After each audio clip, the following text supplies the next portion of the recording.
not working. How am I supposed to read all this? Maybe you're supposed to do it like... Osmosis isn't working! Hi guys, Yvonne here again at Inspirational Growth. Today this video is going to be about words and how words can impact your life.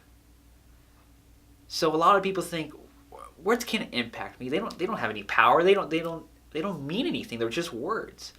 But if you look at an example of a bully constantly bombarding with negative phrases, for example, you're fat, or you're ugly, or you're weak, or you'll start to believe those phrases. You'll start to actually believe the bully. You know, I had bullies when I was younger. Hey Brownie, how you doing today, Brownie? What you doing, Brownie? Huh, Brownie? Huh? What you doing, Brownie? Okay, first of all, my shade is Caramel Mocha 52.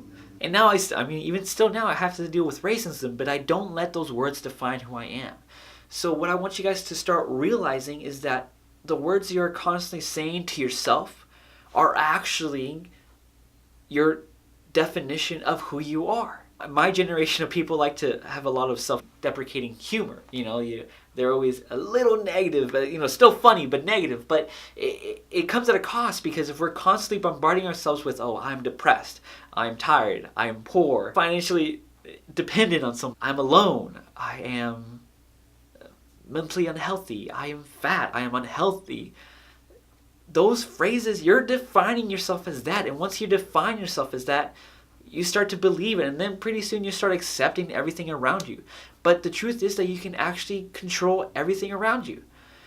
Once you start becoming conscious of the words that you say and start defining yourself into something that you want to be, then you'll be able to control what your actions are. You know, if you tell yourself, oh, I am depressed, you're going to act like you're depressed. You're going to do things that depressed people do because you define yourself as that. But if if you bombard yourself with positivity and define yourself as somebody happy, even though, depression doesn't get just healed like that, I understand that. But if you try to define yourself as somebody who is happy, you'll start taking the steps in order to overcome depression. Same thing with your health, with your body. If you define yourself as somebody who is fat and unhealthy, you'll take the steps and you'll define yourself, you'll accept the fact, and you'll take the steps to be somebody who is fat and unhealthy. But if you define yourself as somebody who is fit, who has the body that they want, you'll start taking the steps to get into shape, to become healthy. So that's why you guys need to start becoming conscious of your words. Once you start becoming conscious of your words, you can then control the negativity and positives. That's when you guys need to start to learn to diminish the negatives in your sayings and emphasize the positives. Now, I'm not saying you have to go cold turkey and take out all the negatives in your vocabulary. You can't do that. We can't forget words, but you can diminish them. For example, if you take away the power of a word, so let's look at the phrase, whenever you come home and you're just absolutely tired. Let's look at that phrase. You come home, somebody asks you, how are you doing? How are you feeling? I am absolutely tired. You do what a tired person is going to do. You sit on the couch, you watch TV, and then you eat a whole bag of potato chips, and then you're fat. But if you maybe diminish that sentence and say, oh, I'm not feeling up to par. Or, it was an okay day. Then maybe you get maybe that negativity goes from, down here to maybe just, now you're feeling down here, and then now you're feeling just a little bit up here, because it doesn't define yourself as very, very far in the spectrum of negativity. It kind of just diminishes it. So the opposite you have to do with positivity. You have to emphasize the positivity. So for example, if you're having a great day and somebody asks you, how you doing? Oh, I'm having a good day. Don't just say that. Don't stop there. Say that you're having an excellent day. Say that you're having a fantastic day. Say that you're having the greatest day of your life. And because of that, you'll start feeling it. It's weird how our words can actually make us feel that way, but it's true. Like I said, if we go back to the bullying situation, words can really define you, can impact you. So you need to start emphasizing your positives. Make them bigger. Make them huge. Make them huge. And with that, you guys also need to learn to put emotion behind your words. There's a statistic that says that people only remember about 20% of what you say and 80% of the emotion behind it.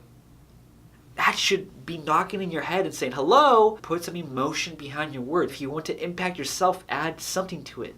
For example, whenever you're trying to strive for your goals, go ahead and try to imagine yourself at the finish line.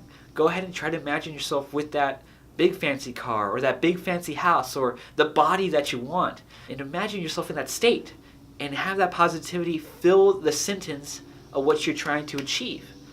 I'm trying to achieve my ideal body. I'm trying to afford a nice fancy house.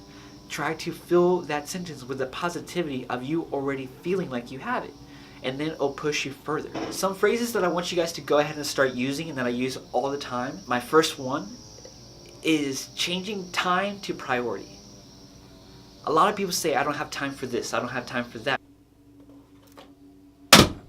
I don't have time to study, I don't have time to go to the gym, I don't have time to visit my family members. Go ahead and change that sentence into priorities.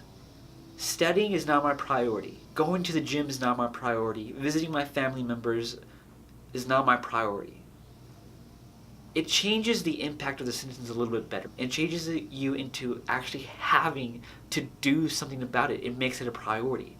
And that's why self-growth is very important, because a lot of people say, I don't have time for me. Change that into, I'm not a priority in my life.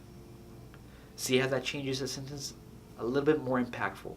Oh, you made Grandpa Yvonne very excited. You made me a priority. Yay! Some phrases kind of put you in stopping positions in life. It stops you from trying to do anything more. For example, I can never so-and-so.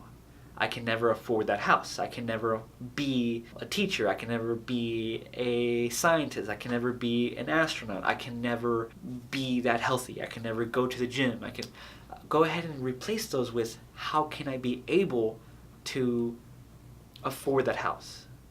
How can I be able to learn a new language? How can I be able to get healthier? So instead of putting you in a stopping position where you're not able to do anything about it, it puts you in a position where you kind of pave a pathway for you to do something about it. So it kind of pushes you, it kind of gives you that little head start in achieving something. So the main goal of the phrase changes is to make it impactful. Make it feel like you have to do something. Make it feel like must do something. And a lot of people say, I should.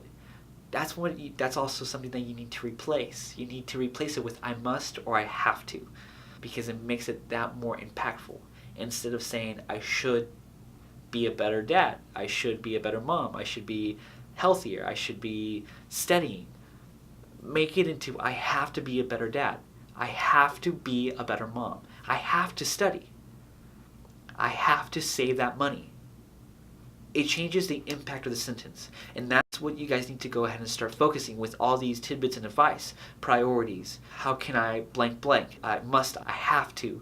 It changes the impact of the sentence. It changes you from just putting stuff in the back burner to actually having to take action. So one last very powerful phrase that you guys need to know about. You guys, subconsciously know about it, but consciously don't. Is I am. It's a very defining phrase. It all kind of goes back to everything that you say about yourself. Like I said before in the beginning, I am poor, I am stressed, I am tired, I am unhealthy, I am fat, I am gross, I am ugly. Once you see how those define you, and you're constantly bombarding yourself with that, go ahead and start bombarding yourself with more positive phrases of I ams. I am smart. I am able to learn so-and-so. I am able to do whatever. I am attractive. I am healthy. I am fit. I am rich. I am famous. I am whatever you want to be. Go ahead and try to start saying that to yourself. There's so much bad stuff out there, and there's so many people out there who are, you can't make everybody happy. Somebody along the line is eventually going to be like, this dude, this chick, this person, gross. There's going to be plenty of that out there, but so why are you trying to fill yourself with that inside? Be your best supporter. Be your best motivator by telling yourself what you want to be. Don't let others define who you are, and don't let yourself define yourself in a negative way, because I am proud of you guys. You guys have made it this far, and you guys are going to be able to go further. Thanks for watching, guys. I'll see you next time.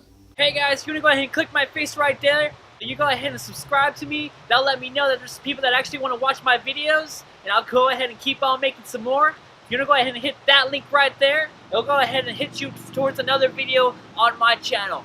Thanks for watching.